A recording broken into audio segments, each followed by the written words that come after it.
Kieran McGuire here with Boxing Bants, and I'm here in Draw the Boxing Club here in Moneymore with Owen Duffy. Owen, long enough time no see. It's just literally like a week or two before COVID happened. I last saw you in Pete's gym. That's the last. I was just trying to think. We were talking about when it was the last time we met, and that's definitely over 2 years now, isn't it? Yeah. It was so. Dominic had the fight in the Devonish, and that was I think it was February anyway. I think it was the first week of February, and he called you, and then literally a week later, then I interviewed you. So it was literally like a month before COVID hit. Like yeah. So you were training Pete. So how's life been for you since then? Like? Yeah, a lot's changed. Lots happened since then. Moved back to Cavan, obviously. Set back up with Frick, which was my amateur boxing coach, which I spent pretty much all my boxing career with. So back home, settle at home, train with Frick, and yeah, life's been good to me. Mm-hmm. Busy with work, a lot of good things happening. Yeah, busy. Has it been difficult as well for you? Am I right in saying your mother passed away as well? Yeah, so that was the promotion to why I moved home. Mum obviously got the bad news. I had to make the move straight away, so I moved back home. I was commuting up and down for training at the beginning when I was with Pete for a while, and then I just made the decision to move back full time. Had to have that sit down with Frick to see if he was able to give me the time needed, and I was blessed with the opportunity when he said he would, when he did. So made the move back home even easier. Going back to someone that I trust and I know, he knows me inside and out. He knows what's best for me, and to be honest, it's probably one of the best moves I've done. You know. Yeah, I'm sorry to hear that about your mum. Like I remember you talking about it before, and I remember thinking that must have been very, very difficult. Like, but has there been a massive change for you? Like, because I know you were training full time down in Pete's, like, and now you're doing your own PT business now and boxing on the side as well. So has it been a massive change for you? Yeah, well, I suppose I had to be more strict on my self-discipline, on my routine on a daily basis. Like, I was only talking to the young lad on the way up. Like, every Sunday I have to sit down and review the week how it went, and then prep for the week ahead. So I'm literally there with this little roster planning the week ahead, because I train first thing in the morning. Like this morning, I've got this on now at the minute. Then I have to go straight back home, train people. I've got class this evening, and I have to get a running session in between as well. So it's like just taking the boxes. Like it's doable. It is a bit hectic. I love it. So that's the main thing, you know. Yeah. Over the last year or two, you've had fights booked and then fall through, and obviously COVID. Was there points where you're thinking, look, I'm just going to walk away from the sport? I'll tell you what, professional boxing, especially the last 2-3 years, it's probably the most challenging sport. Well, I don't know any other sport, but it's definitely probably the most challenging thing for me, with trusting the process and that things will eventually get better. You hear that sayings all the time, and like I'm not gonna lie. Like I've had them moments several times. Like when I was signing with Boxing Iron Promotions, like I was only with them for 2 years, but in them 2 years I had one fight, but I had about 6 fights fall through, and I was like, it's so frustrating, because you know the money, like it's not the money, but you invest time and money, and you have to pull back on other things to prioritise the training even more. So I'm pulling back from work a bit, putting in the extra effort, and just the daily things that bring you joy, you have to pull them back away as well. And look, I suppose it makes me, what's the pros in the situation, is made me more of a resilient person. It is gave me the opportunity to find out exactly what it is I want, you know, and yeah, a tough one to trust the process, you know, but got there. So signing with Mark, taking this fight, like what brought you to this point, like signing with Mark, going, you know what, I'm going to give it a go, and then fighting Dominic?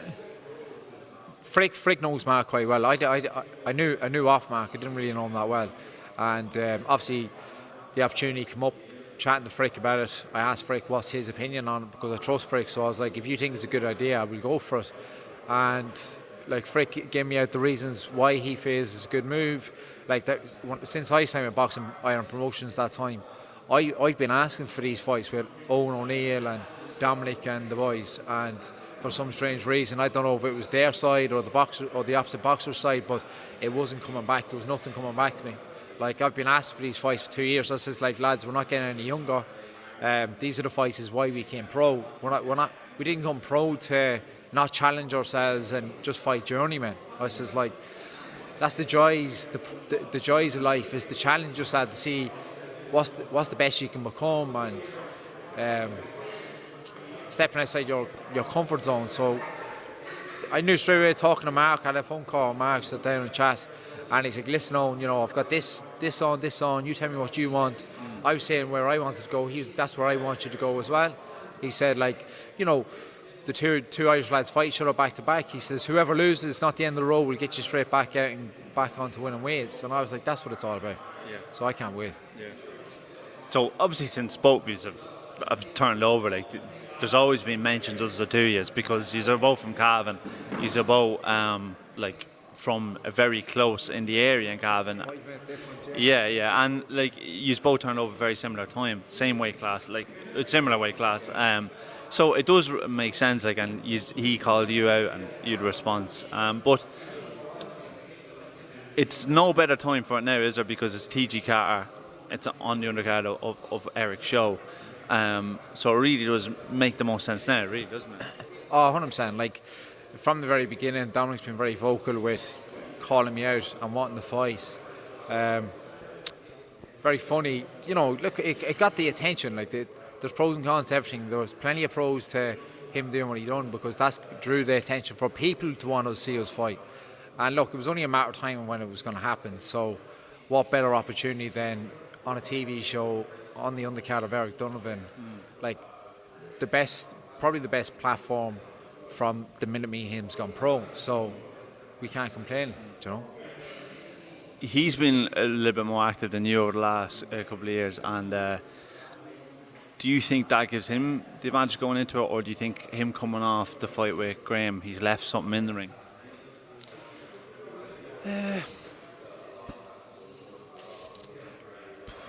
Like, you know, I know they say there's the ring rust and, you know, being in that ring and there's a crowd outside and stuff, but